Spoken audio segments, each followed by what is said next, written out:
உள்ளத்தில் அழியாத ஓவியமாக நிலைத்துவிட்ட என் உயிரினும் மேலான உடன்பிறப்புகள் அனைவருக்கும் வணக்கம்.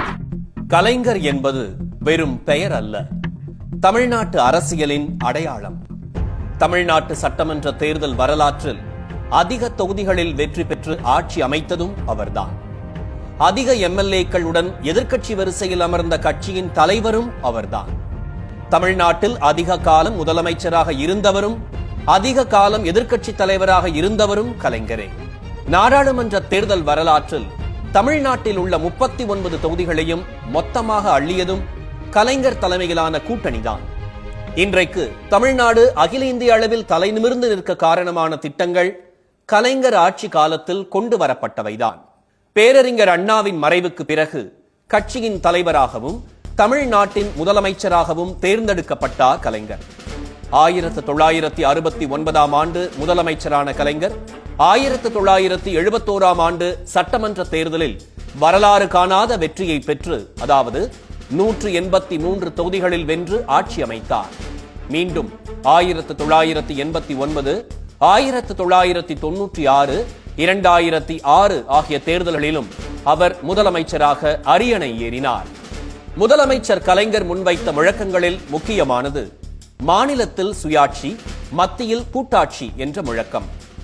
மத்திய மாநில உறவுகளை ஆய்வு செய்வதற்காக நீதிபதி ராஜமன்னார் தலைமையிலான குழுவை அமைத்த கலைஞர் அக்குழுவின் பரிந்துரைகளை ஏற்று மாநில சுயாட்சி தீர்மானத்தை சட்டமன்றத்தில் நிறைவேற்றி அதனை மத்திய அரசுக்கு அனுப்பி மாநில உரிமைகளுக்கு வித்திட்டார். ராஜமன்னார் குழுவை நியமித்து அது மாநில சுயாட்சியின் வரையறையை ஆவணமாக ஆக்கியது கலைஞரினுடைய மிகப்பெரிய சாதனை என்று சொல்ல வேண்டும். இன்றைக்கும் இந்தியா முழுவதும் எந்த மாநிலம் மாநில சுயாட்சி பற்றி பேசினாலும் ராஜமன்னார் அறிக்கையைத்தான் மேற்கோளாக காட்டுகிறார்கள் என்பதையும் நாம் குறித்து கொள்ளலாம். அப்படி ஒரு குழுவை அமைத்து அறிக்கையை கொண்டு வந்தது கலைஞரின் அரசுதான். மாநில சுயாட்சி கோரிக்கை இந்தியா முழுவதும் எதிரொலிப்பதற்கு காரணமாக இருந்தவர் நம்முடைய தலைவர் முத்தமிழறிஞர் கலைஞர் அவர்கள்தான். சுதந்திர தினத்தன்று முதலமைச்சர்கள் கொடியேற்றும் உரிமையை பெற்றுத் தந்தார். இந்தியாவிலேயே முதன் முறையாக தமிழ்நாடு மாநில திட்டக்குழுவையும் உருவாக்கினார். அண்ணாவின் விருப்பத்திற்கு ஏற்ப நீராறும் கடலுடுத்த பாடலை தமிழ்தாய் வாழ்த்தாக அதிகாரப்பூர்வமாக அறிவித்தார்.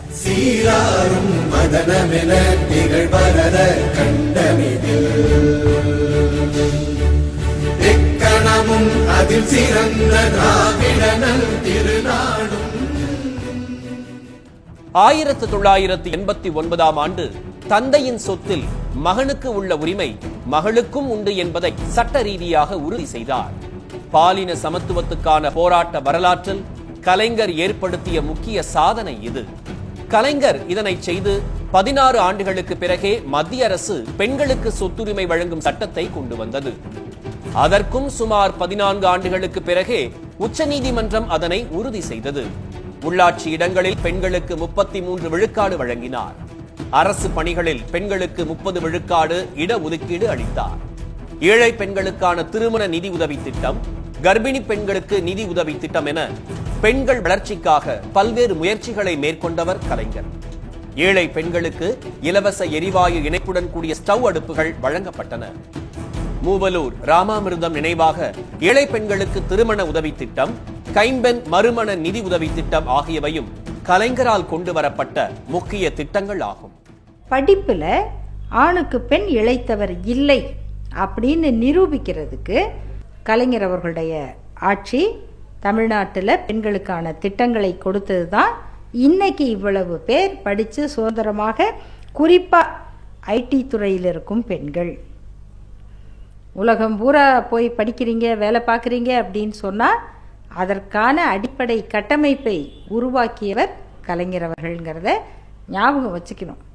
ஒவ்வொரு தடவை நம்ம ஃப்ளைட்டில் ஏறி உட்கார்ந்து எந்த நாட்டிலையாவது போய் இறங்கும்போது இந்த வாய்ப்பை, இதுக்கான அடித்தளத்தை எப்படி நம்ம அப்பா அம்மாவை நம்ம நினைக்கிறோமோ அதை போல இந்த வாய்ப்பை உருவாக்கி கொடுத்தவர் கலைஞருங்கிற அந்த வரலாற்று அறிவும் நமக்கு நினைவில் இருக்கணும். தமிழகத்தில் நிதி நெருக்கடி காரணமாக மது விலக்கை ரத்து செய்த கலைஞர் 2 ஆண்டுகளில் மீண்டும் மது விலக்கை அமல்படுத்தினார். அதன் பிறகு ஆட்சிக்கு வந்த எம்ஜிஆர் மீண்டும் மதுக்கடைகளை திறந்தார். 1972ஆம் ஆண்டு பிச்சைக்காரர்கள் மறுவாழ்வு திட்டத்தை கொண்டு வந்தார். மனிதர்களை மனிதர்களே இழுத்துச் செல்லும் கை ரிக்ஷா முறையை இந்தியாவிலேயே முதன்முறையாக ஒழித்தது கலைஞரின் ஆட்சிதான். அதற்கு மாற்றாக சைக்கிள் ரிக்ஷாக்கள் வழங்கப்பட்டன. பிற்படுத்தப்பட்டோர் நலன்கள் குறித்து ஆய்வு செய்ய சட்டநாதன் கமிஷனை அமைத்தார். அதன் தொடர்ச்சியாக பிற்படுத்தப்பட்டோர் இடஒதுக்கீட்டை 25 விழுக்காட்டிலிருந்து 31 விழுக்காடாக உயர்த்தினார். பட்டியல் இனத்தவருக்கான இடஒதுக்கீட்டையும் 16 விழுக்காட்டிலிருந்து 18 விழுக்காடாக கலைஞர் அதிகரித்தார். 3.5 விழுக்காடு இஸ்லாமியர்களுக்கும் 1 விழுக்காடு பழங்குடியினருக்கும் இடஒதுக்கீடு வழங்கினார். எம்ஜிஆர் உள்ளிட்ட பலரும் நிறைவேற்ற முன்வராத வன்னியர் இடஒதுக்கீட்டு கோரிக்கையை 1989ஆம் ஆண்டு முதலமைச்சரான கலைஞர் கையில் எடுத்தார். வன்னியர் உள்ளிட்ட சாதிகளை கொண்ட மிகவும் பிற்படுத்தப்பட்ட வகுப்பினர் பட்டியலை உருவாக்கி 20 விழுக்காடு இடஒதுக்கீட்டை கலைஞர் அறிவித்தார். அருந்ததியர் சமூக மக்களுக்கு 3 விழுக்காடு உள்ஒதுக்கீடு வழங்கப்பட்டதும் கலைஞரின் ஆட்சியில்தான். 1987 சாலை மறியல் நடைபெற்ற போது அனைத்திந்திய அண்ணா திராவிட முன்னேற்ற கழகம் ஆட்சியில் இருந்தது. தொடர்ச்சியாக படிப்படியான போராட்டங்களை முன்னெடுத்த போது ஒரு நாள் கூட அதிமுக அரசாங்கம் அன்றைய தினம் பாட்டாளி மக்கள் கட்சி இன்றைய நிறுவனர் அன்றைய வன்னியர் சங்கத்தினுடைய நிறுவனர் தலைவரை அழைத்து பேசவில்லை. ஆனால் 1989 ஆட்சிக்கு வந்த முத்தமிழறிஞர் தலைவர் கலைஞர் அவர்கள்தான் டாக்டர் ராமதாஸ் அவர்களை அழைத்து மற்றும் அவரோடு இருந்த 26 வன்னியர் சங்க தலைவர்களையும் அழைத்து பேசி தமிழ்நாட்டில் இருக்கிற வன்னியர் உள்ளிட்ட மிக பிற்படுத்தப்பட்ட சமுதாயத்தைச் சார்ந்த 107 சாதிகளையும் சேர்த்து 20% இடஒதுக்கீட்டை வழங்கினார். 8 ஆண்டுகளில் சேர்த்து 126 மாணவர்கள் தான் வந்திருக்காங்க. இப்போ இந்த மாதிரியான நிலை தான் அன்றைக்கு இருந்தது. இன்றைக்கு உள்ஒதுக்கீடுங்கிற ஒரு விஷயம் நடைமுறைக்கு வந்ததுக்கப்புறம் அந்த நிலை அந்த 126ங்கிறது ஒரு வருஷத்திலே வர்ற மாதிரியான ஒரு நிலைங்கிறது 126ங்கிறது 100ஆகவோ அல்லது 90ஆகவோ வந்துட்டு இருக்கிற ஒரு நிலைங்கிறத நம்ம இன்றைக்கு நடைமுறையில் பார்த்துட்டு இருக்கிறோம். இது ஒரு உதாரணம் தான். மருத்துவம் அப்படிங்கிற ஒரு துறையில் மட்டும் இந்த அருந்ததியர்களுக்கு கிடைச்சிட்டு இருக்கிற வாய்ப்புகள்ங்கிறது ரொம்ப அதிகமாயிருக்குங்கிற ஒரு விஷயத்த இந்த உள்ஒதுக்கீடுங்கிற விஷயம் சாத்தியமாக்கியிருக்கு. இந்த நிலை மற்ற அந்த பல் மருத்துவம், பொறியியல், இது மாதிரியான கால்நடை பராமரிப்பு, இப்படி பல விஷயங்களில் பல துறைகளில் அருந்ததியர்களோட வாய்ப்புகளை அதிகப்படுத்தியிருக்கு. அப்படிங்கிறது அருந்ததியர்களுக்கு கலைஞர் வழங்கின மிகப்பெரிய ஒரு பரிசாகத்தான் நாம் பார்க்க வேண்டியிருக்கு. பொது வாழ்வில் ஈடுபடுவோர் மீதான லஞ்ச ஊழல் குற்றச்சாட்டுகளை விசாரிக்க ஓய்வு பெற்ற நீதிபதி தலைமையில் விசாரணை ஆணையம் ஒன்றை கலைஞர் அமைத்தார். அது இன்று இந்தியா முழுவதும் பலர் முன்வைக்கும் லோக் ஆயுக்தாவின் முன்னோடி. முன்னாள், இந்நாள் முதலமைச்சர்கள், அமைச்சர்கள், சட்டப்பேரவை உறுப்பினர்கள், உள்ளாட்சி பிரதிநிதிகள் என அதிகாரத்தில் இருந்த அனைவரையும் விசாரணை வரம்புக்குள் கொண்டு வந்தது இதற்கான மசோதா. ஆனால் பின்னாளில் முதலமைச்சரான எம்ஜிஆர் இந்த மசோதாவை கருப்பு மசோதா என வர்ணித்து ரத்து செய்தார். இலங்கையில் இந்திய அமைதிப்படை நிகழ்த்திய கொடுமைகளை கண்டு கலங்கிய கலைஞர் காலக்கெடு நிர்ணயித்து அமைதிப்படையை திரும்ப பெற வேண்டும் என பிரதமர் VP சிங்கிடம் வலியுறுத்தினார். இலங்கையில் இருந்து திரும்பிய இந்தியாவின் அமைதிப்படையை முதலமைச்சராக இருந்த கலைஞர் வரவேற்க செல்லாமல் எதிர்ப்பை வெளிப்படுத்தினார். விடுதலை போராட்ட வீரர்களுக்கான ஓய்வூதியத்தை உயர்த்தியதுடன் மொழிப்போர் வீரர்களுக்கு ஓய்வூதியம் வழங்கியவரும் கலைஞர் தான். காவிரி நடுவர் மன்றம் அமைக்க வேண்டும் என்பது வெறும் கோரிக்கையாகவே இருந்த நிலையில் கலைஞர் சட்டமன்றத்தில் தீர்மானம் கொண்டு வந்து நிறைவேற்றினார். இதைத் தொடர்ந்து உச்சநீதிமன்ற உத்தரவை ஏற்று VP சிங் தலைமையிலான மத்திய அரசு காவிரி நடுவர் மன்றத்தை அமைத்தது. 2006ஆம் ஆண்டு சட்டமன்ற தேர்தலின் போது யாரும் எதிர்பாராத வகையில் அனைவருக்கும் இலவச வண்ண தொலைக்காட்சி வழங்கப்படும் என கலைஞர் அறிவித்தார். முடியவே முடியாது என்ற எதிர்க்கட்சிகளின் கடும் விமர்சனத்தை பொய்யாக்கி சொன்னபடியே வாக்குறுதியை நிறைவேற்றினார். தமிழகத்தின் அனைத்து குடிசைகளுக்கும் சென்று சேர்ந்தது வண்ண தொலைக்காட்சி. 30,000 பெட்டிகளை கொடுக்கிறோம். அடுத்து 1 லட்சம் பெட்டிகளை கொடுப்போம். அதற்கு அடுத்து 2 லட்சம் பெட்டிகளை கொடுப்போம். கடைசியாக கொடுக்க வேண்டிய 30 லட்சம் பெட்டிகள் என்றால் அல்லது 1 கோடி பெட்டிகளே கொடுக்க வேண்டும் என்றால் அத்தனையும் கொடுப்போம். 5 ஆண்டுகளில் தொலைக்காட்சி, வண்ண தொலைக்காட்சி பெட்டி இல்லாத வீடே கிடையாது தமிழகத்தில் என்கின்ற அளவிற்கு இந்த பெட்டிகள் வழங்கப்படும். உயிருக்கு ஆபத்து ஏற்படும் நோய்களுக்கு 1 லட்சம் ரூபாய் வரை காப்பீட்டுத் தொகை வழங்கும் வகையில் வடிவமைக்கப்பட்ட கலைஞர் காப்பீட்டு திட்டம் ஏழை எளியோருக்கு நம்பிக்கை அளித்த திட்டமாகும். 108 ஆம்புலன்ஸ் சேவை கலைஞர் ஆட்சியில் அறிமுகப்படுத்தப்பட்டதாகும். கோரிக்கையாக மட்டுமே இருந்த சேலம் உருக்காலை திட்டத்தை 4ஆம் ஐந்தாண்டு திட்டத்தில் சேர்க்காவிட்டால் ஒட்டுமொத்த தமிழகமும் 5ஆண்டு திட்டத்தை புறக்கணிக்கும் என அறிவித்தார். சேலம் உருக்காலை தமிழகம் வந்து சேர்ந்தது. தமிழகத்தின் தொழில் மேம்பாட்டுக்காக சிப்காட் தொழில் வளாகங்கள் உருவாக்கப்பட்டன. அனைத்து கிராமங்களுக்கும் மின்சார வசதி ஏற்படுத்தப்பட்டதுடன் 8 இடங்களில் மின் உற்பத்தி நிலையங்கள் உருவாக்கப்பட்டன. விவசாயத்துக்கு இலவச மின்சாரம் வழங்கும் திட்டம் இந்தியாவிலேயே முதன்முறையாக அறிமுகப்படுத்தப்பட்டது கலைஞர் ஆட்சியில்தான். கிராமப்புற மேம்பாட்டுக்காக நமக்கு நாமே திட்டத்தையும் அவர் கொண்டு வந்தார். அண்ணா மறுமலர்ச்சி திட்டம் நடைமுறைப்படுத்தப்பட்டது. அரசு ஊழியர்கள் குடும்ப நல திட்டம் உருவாக்கப்பட்டது. அரசு ஊழியர்கள் உயிரிழக்க நேரும் போது குடும்பத்தினருக்கு நிதி உதவி அளிக்கும் நடைமுறையையும் அவரே உருவாக்கினார். இன்றைக்கு ஆசிரியர் அரசு ஊழியர்கள் இறந்துவிட்டால் அவருடைய குடும்பத்தினருக்கு கருணை அடிப்படையிலேயே பணி நியமனத்தை வழங்கக்கூடிய ஒரு வாய்ப்பை டாக்டர் கலைஞர் அவர்கள் வழங்கியிருந்தார்கள். கூடவே மத்திய அரசுக்கு இணையான ஊதியத்தை எப்பொழுதெல்லாம் மத்திய அரசு ஊதிய விகிதத்தை மாற்றுகிறதோ முதல் மாநிலமாக தமிழகத்திலே தமிழக அரசு ஊழியர்களுக்கும் வழங்கக்கூடிய முதலமைச்சராக டாக்டர் கலைஞர் அவர்கள் இருந்திருந்தார். அகவிலைப்படி உயர்வு எப்பொழுதெல்லாம் மத்திய அரசு உயர்த்துகிறதோ 6 மாதத்துக்கு ஒரு தடவை உடனடியாக அமல்படுத்தக்கூடிய மாநிலமாக தமிழகம் இருந்தது. அதற்கு மிக முக்கிய காரணமாக மாண்புமிகு முதலமைச்சர் டாக்டர் கலைஞர் அவர்கள் இருந்திருந்தார். இன்றைக்கு தொகுப்பூதிய முறை ஒழித்தவர் டாக்டர் கலைஞர். ஒப்பந்த மற்றும் போக்குவரத்து ஊழியர்களுக்கான ஓய்வூதிய திட்டத்தையும் அவரே அறிமுகப்படுத்தினார். காவல்துறையினருக்கென ஆணையம் உருவாக்கப்பட்டது.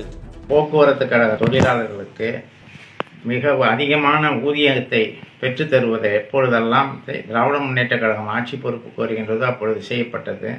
குறிப்பாக இந்தியாவிலே ஒரு பொதுத்துறை நிறுவனத்தில் பணியாற்றக்கூடிய தொழிலாளர்களுக்கு 1998ஆம் ஆண்டு அவர்களுக்கு ஓய்வூதியம் அரசு ஊழியர்களைப் போல வழங்கப்பட்டு அந்த ஓய்வூதியம் இன்று வரை வழங்கப்படுகின்றது. உலக பொதுமறை தந்த திருவள்ளுவருக்கு மிகப்பெரிய அளவில் சிலை வடிக்க வேண்டும் என்பது கலைஞரின் மகத்தான கனவு. 70களில் இந்த கனவுக்கு தொடக்க புள்ளி வைத்த கலைஞர் 1999ஆம் ஆண்டு குமரி முனையில் 133 அடி உயரத்தில் திருவள்ளுவருக்கு கம்பீரமான கற்சிலையை உருவாக்கினார். இந்தியாவின் பெருமை மிகு அடையாளங்களுள் ஒன்றாக திகழ்கிற திருவள்ளுவர் சிலை சுனாமி தாக்குதலில் இருந்து தப்பி தனது வலிமையை பறைசாற்றியது. பண்பாட்டு தளத்தில் கலைஞர் ஆற்றிய முக்கியமான பங்களிப்பு திருவள்ளுவர் சிலை என்றால் அது மிகையாகாது. வட இந்திய முகமாக கன்னியாகுமரியை காட்டுவதற்கு பகீரத முயற்சிகளை எடுத்து அதிலே அவர்கள் வெற்றியும் பெற்றார்கள். ஆனால் அவர்கள் பெற்ற வெற்றிக்கு ஆயுள் மிக குறைவு. இதோ நான் கட்டுகிறேன் பார் என்று நடுக்கடலில் பாறையின் மீது அண்ணாந்து பார்க்கிற உயரத்தில் 133 அடி உயரத்தில் வள்ளுவர் சிலையை நிறுவி தமிழ் சான்றோர் பெருமக்களையும் பேராசிரிய பெருமக்களை அழைத்து வந்து பல்வேறு தலைப்புகளில் பேச வைத்து அழகு பார்த்து திருவள்ளுவர் சிலையை திறந்து வைத்ததன் மூலம் கன்னியாகுமரியினுடைய முகத்தை ஒரு வடக்கு சார்ந்த முகமாக காட்டுவதற்கு சனாதன சக்திகள் எடுத்த முயற்சியை முறியடித்து அது தமிழர்களின் ஊர், அது தமிழர்களுக்கு உரியது கன்னியாகுமரி என்பதை காட்டுவதற்கு தலைவர் கலைஞர் அவர்களுக்கு அன்றைக்கு வான்புகழ் வள்ளுவர் பயன்பட்டார். சென்னை கடற்கரையில் கம்பீரமாக நின்ற கண்ணகி சிலை ஜெயலலிதா ஆட்சியில் அகற்றப்பட அதனை மீண்டும் நிறுவியவர் கலைஞர். வள்ளுவரின் புகழை பரப்பும் வகையில் சென்னை நுங்கம்பாக்கத்தில் தோரணவாயில், அரங்க மண்டபம், கருங்கல் தேர், குரல் மணிமாடம், மாடி தோட்டம், ஆராய்ச்சி நிலையம், தேர் கோபுரம், தேர் கலசம் ஆகியவற்றை கொண்ட வள்ளுவர் கோட்டத்தை உருவாக்கினார் கலைஞர். ஆனால் அதை திறப்பதற்குள் கலைஞர் ஆட்சி கலைக்கப்பட வள்ளுவர் கோட்டத்தை ஜனாதிபதி ஃபக்ருதீன் அலி அகமது திறந்து வைத்தார். விவசாயிகள் தாங்கள் விளைவித்த பொருட்களை மக்களிடம் நேரடியாக விற்பனை செய்யும் வகையில் உழவர் சந்தை திட்டத்தை கொண்டு வந்தார். லாபத்தை இடைத்தரகர்களிடம் இழக்காமல் முழு லாபத்தையும் விவசாயிகளே பெறுவதற்காக கலைஞர் வடிவமைத்த திட்டம் இது.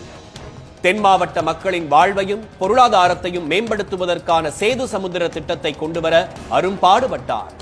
கலைஞரின் இடைவிடாத முயற்சியால் 2427 கோடி ரூபாய் மதிப்பிலான திட்டத்தை மத்திய அரசு அறிவித்தது. அடிக்கல் நாட்டு விழாவில் அப்போதைய பிரதமர் மன்மோகன் சிங், சோனியா காந்தி ஆகியோர் கலந்து கொண்டனர்.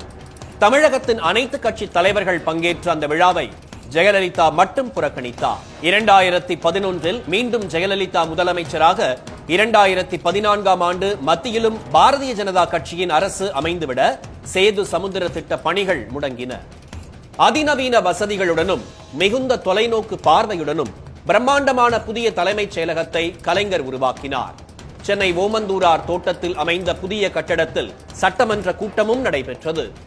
ஆனால் புதிய தலைமைச் செயலகத்தை நவீன மருத்துவமனையாக ஜெயலலிதா மாற்றினார். அண்ணா நூற்றாண்டு விழாவை கொண்டாடிய கலைஞரின் அரசு அண்ணாவின் நினைவாக சென்னையில் பிரம்மாண்டமான நூலகத்தை உருவாக்கியது. ஆசியாவின் மிகப்பெரிய நூலகங்களுள் ஒன்றாக மதிக்கப்படும் அண்ணா நூற்றாண்டு நூலகம் நாளைய தலைமுறைக்கான அறிவு கருவூலமாக திகழ்கிறது. சர்வதேச தரத்திலான ஒரு நூலகம் சென்னையில் அமையப்பட வேண்டும் என்று கனவு கொண்டார். அண்ணா நூற்றாண்டு நூலகத்தை அந்த கனவை நனவாக்கக்கூடிய வகையில் உருவாக்கி ஏறத்தாழ 9 லட்சம் சதுர அடியிலே 12 லட்சம் புத்தகங்களை அங்கே கொள்ளக்கூடியதற்கு அந்த நூலகத்தை உருவாக்கி எல்லா தரப்பு மக்களுமே அதை பயன்பட வைத்தார்.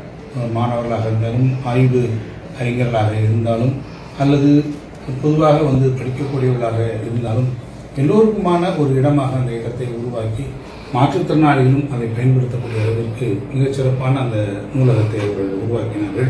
தமிழுக்கு செம்மொழி தகுதி வேண்டும் என்ற நெடுநாள் கோரிக்கைக்கு செயல் வடிவம் கொடுத்தவர் கலைஞர். மன்மோகன் சிங் தலைமையிலான ஐக்கிய முற்போக்கு கூட்டணி அரசில் திராவிட முன்னேற்ற கழகம் அங்கம் வகித்த போது தமிழ் செம்மொழியாக அறிவிக்கப்பட்டது. இந்திய அரசால் செம்மொழியாக அறிவிக்கப்பட்ட முதல் மொழி என்ற பெருமையை தமிழ் பெற்றது.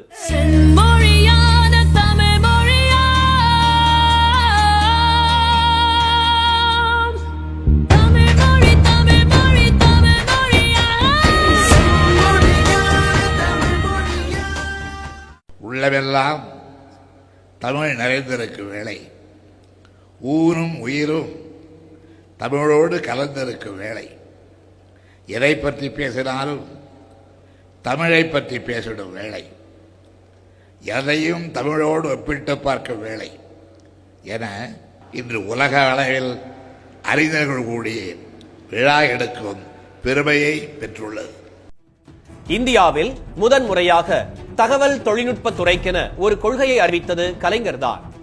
அதன் தொடர்ச்சியாகவே சென்னை தரமணியில் டிட்கோ, எல்காட் நிறுவனங்களின் கூட்டு தயாரிப்பில் டைடல் பார்க் உருவானது.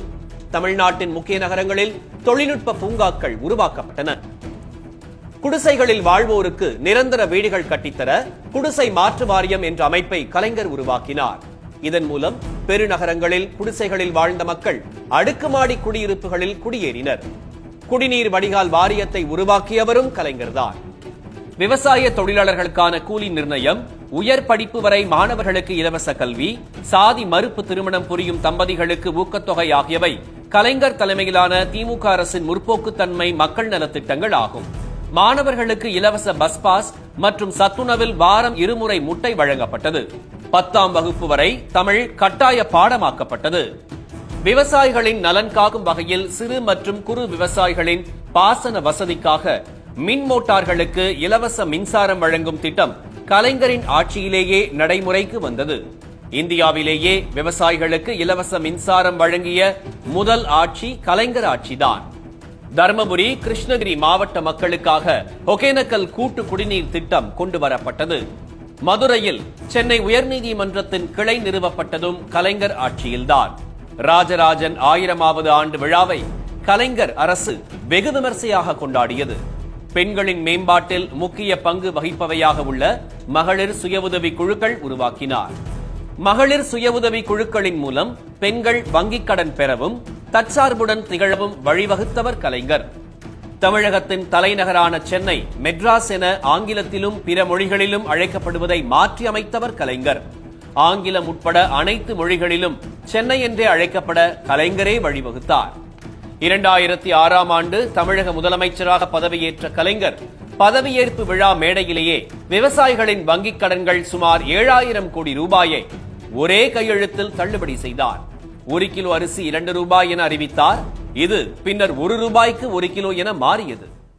31/3/2002 வரை விவசாயிகள் கூட்டுறவு சங்கங்களுக்கு செலுத்த வேண்டிய கடன் நிலுவைத் தொகையை அறவே முழுவதுமாக தள்ளுபடி செய்து இன்று உத்தரவிடப்படுகிறது. இதனால் தமிழகத்தில் உள்ள பல லட்சம் விவசாயிகள் பயன்பெறுவார்கள். இதனால் அரசுக்கு 6866 கோடி ரூபாய் இழப்பு ஏற்படும். இந்த இழப்பை அரசே ஏற்றுக்கொள்ளும். ரேஷன் அப்போல்லாம் வந்து கொடுக்கும்போது மானிய விலையிலலாம் கொடுக்க மாட்டாங்க, அடக்க விலையில தான் கொடுத்துட்டு இருந்தாங்க ரொம்ப காலம் வரைக்கும். அதுக்கு பிறகு நம்ம பொருளாதாரம் வளர அரசனுடைய நிதி வசதி அதிகமாக என்ன பண்ணாங்கன்னாக்கா அதுக்கு மானியம் கொடுக்க ஆரம்பித்து அதனுடைய அதிரடியான ஒரு அறிவிப்பு தான் 2 ரூபா 1 கிலோ அரிசி அப்படிங்கிற ஒரு அறிவிப்பு அவர் வெளியிட்டு அந்த வருஷத்தில் தான் வந்து என்னென்னு கேட்டிங்கன்னா அரிசி வந்து ரொம்ப சுலபமாக மக்களுக்கு சென்றடைகிறது அப்படிங்கிறத வந்து உருவாக்க முடிஞ்சுது. அதனுடைய விளைவு என்ன அப்படின்னு கேட்டிங்கன்னா மக்கள் வந்து கையேந்தி நின்னாங்கள்ல போய் யார்கிட்ட எனக்கு சாப்பாடு வேணும் அப்படிங்கிறது அந்த சூழ்நிலை முற்றிலுமாக மாற்றி அமைக்கப்பட்டது. அதனுடைய அடுத்த விளைவு என்ன அப்படின்னு கேட்டிங்கன்னா 2-3 விளைவுகள் இருக்குது. ஒன்று வந்து கிராமப்புறங்களில் இருக்கக்கூடிய அதிகார கட்டமைப்புங்கிறத கம்ப்ளீட்டாக மாறி போச்சு. அதனால் யாரையும் சார்ந்து இருக்க வேண்டிய அவசியம் இல்லை அப்படிங்கிற ஒரு சூழல் உருவானது. ரெண்டாவது வந்து விவசாயம் மட்டும்தான் நம்ம நம்பி இருக்கணும், சோத்துக்காக இருக்கணும் அப்படிங்கிறத விட்டுட்டு மற்ற நகர்ப்புறங்களை நோக்கி மக்கள் அன்றாடம் வேலையை தேடி கிளம்புறது அப்படிங்கிறது அதை ஈஸியாக நடக்க ஆரம்பிச்சது. தமிழ் வழியில் கல்வி கற்றோருக்கு அரசு பணிகளில் 20 விழுக்காடு இடஒதுக்கீடு வழங்கும் சட்டத்தை கலைஞர் கொண்டு வந்தார். பிற்படுத்தப்பட்டோர் மற்றும் ஆதி திராவிடர் மாணவர்களுக்கான கல்வித்தொகை உயர்த்தப்பட்டதுடன் அவர்களுக்கான விடுதிகள் அதிகமாக திறக்கப்பட்டன. பொறியியல் பட்ட படிப்பிற்காக நடைமுறையில் இருந்த நுழைவுத் தேர்வு ரத்து செய்யப்பட்டது. இந்தியாவில் முதன்முறையாக தமிழகத்தில் போக்குவரத்துக்கென தனித்துறையை உருவாக்கியதும் தனியார் வசமிருந்த போக்குவரத்தை நாட்டுடைமையாக்கியதும் கலைஞர்தான். குக்கிராமங்களும் போக்குவரத்து வசதியை பெறும் வகையில் தமிழகம் முழுவதும் மினி பஸ் திட்டத்தை அறிமுகம் செய்தார். 3ஆம் பாலினத்தவருக்கு திருநங்கைகள் என்றும் திருநம்பிகள் என்றும் பெயர் சூட்டி அங்கீகாரம் அளித்தவர் கலைஞர். பெயர் சூட்டியது மட்டுமின்றி திருநங்கைகளுக்கான நல வாரியம் அமைத்து அவர்களின் மேம்பாட்டுக்கு வழிவகுத்தார். திருநங்கைகள் நலவாரியத்தை கலைஞர் அமைத்த ஏப்ரல் 15ஆம் தேதி ஒவ்வொரு ஆண்டும் சமூக நலத்துறை சார்பில் திருநங்கைகள் தினமாக கொண்டாடப்படுகிறது. இந்திய வரலாற்றிலேயே இப்போ திருநர் வரலாறு அப்படின்னு எடுத்து நாம் எழுதுகிறோம் அப்படின்னா அதில் நிச்சயமாக கலைஞர் கருணாநிதி ஐயா அவர்களுடைய பெயர் வந்து பொறிக்கப்பட்டிருக்கும். ஏன்னா நம்மளுடைய நலவாரியம் திருநங்கை நலவாரியம் வந்து உருவாக்கப்பட்டது.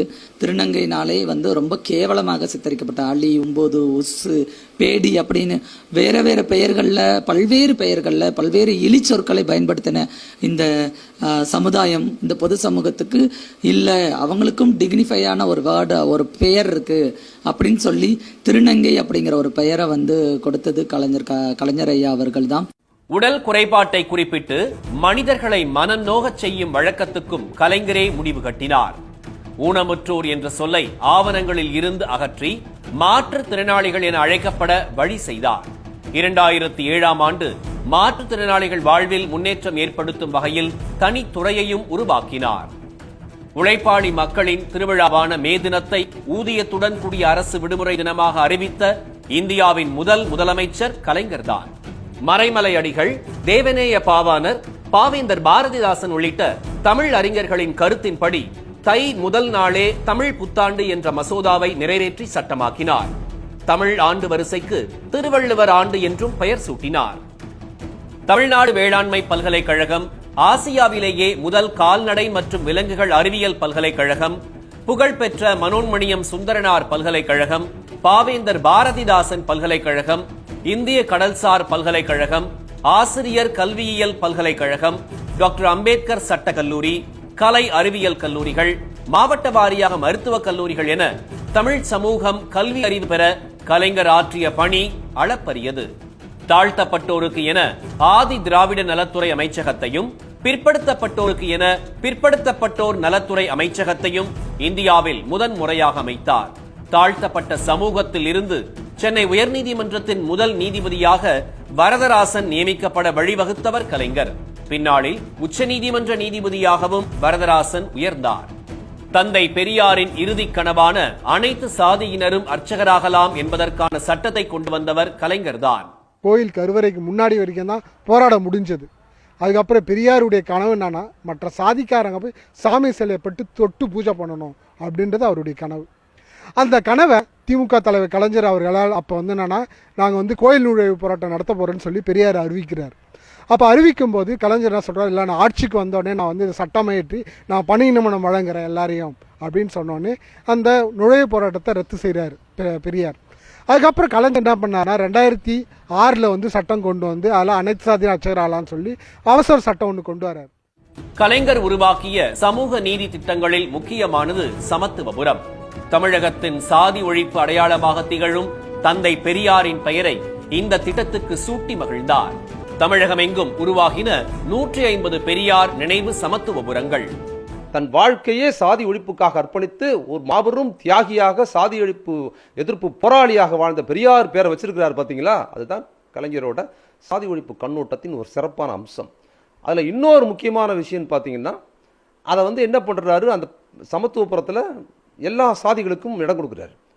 இடஒதுக்கே இல்லாத சாதி வந்தாதான் அப்போ பிராமின் சொல்லின் போர்டு இருக்கிறவங்களுக்கு அங்கே வீடு கொடுக்குறாரு. எப்படி கொடுக்குறாரு, அவங்களுக்கு வீடு கொடுத்தாதான் அது சமத்துவபுரமாக இருக்கும். அப்போ யார் சாதி கடைபிடித்து மற்றவங்களெல்லாம் நம்ம அதை விட கீழன்னு நினைக்கிறவங்கள அதில் கொண்டாந்து வச்சாதான் சாதி சமத்துவபுரம் இருக்கும்னு இடஒதுக்கீடு உள்ளவர்களுக்கும் இடஒதுக்கீடு இல்லாதவர்களுக்கும் வைத்து அந்த சமத்துவபுரத்தை கட்டமைச்சிருக்கிறார் என்பது 2000 ஆண்டுகளில் இந்திய சமூக தமிழகத்தில் உள்ள இந்திய சமூகத்திலேயே ஒரு சாதி ஒழிப்பில் ஒரு அரசு எடுத்த மன்னர் ஆட்சியில் கூட இல்லாத ஒரு மாபெரும் சிறப்பு கலைஞர் எடுத்தாருங்கிறது மகத்தானது.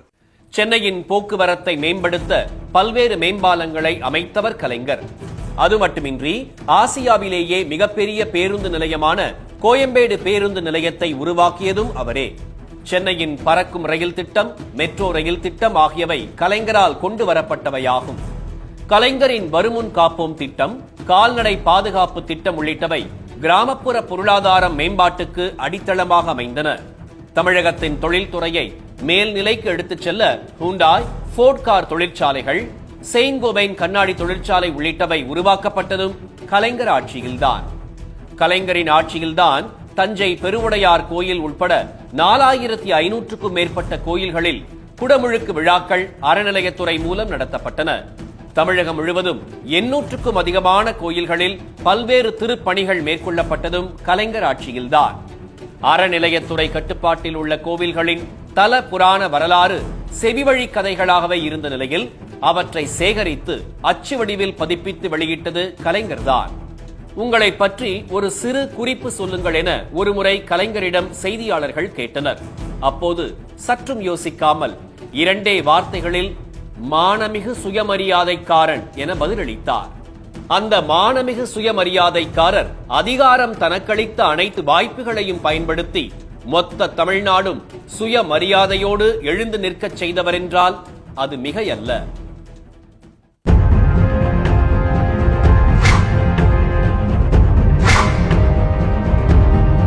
உள்ளத்தில் அழியாத ஓவியமாக நிலைத்துவிட்ட என் உயிரினும் மேலான உடன்பிறப்புகள் அனைவருக்கும் வணக்கம்.